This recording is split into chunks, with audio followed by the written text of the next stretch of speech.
olmayıbdır. Mənlə zaqsı olmayan bəyəm heç kimlə də zaqsı yoxdur. Bildiniz necə? Ola bilər onun keçmişində kimlərsə olub. Yəni bu mənim günahım deyil, bu mənim səhvim deyil. Mən o insanla tanış olanda bunu bütün Azərbaycan bilir. Bu sir deyil. Heç kimə də şər atmıram. Yəni hamı bilir ki, başqa bir xanım müğənni vardı həyatında. Onlar artıq ayrılmışdılar. O xanımın həyatında başqa bir bəy vardı və mən bu insanla tanış oldum.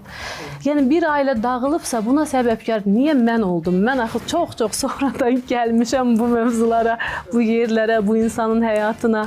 Yəni mən buna sonuncu dəfə sizdə açıqlama verdim. Və bir də istəmirəm, ümumiyyətlə bu mövzular haqqında mənə sual verilməsini belə istəmirəm.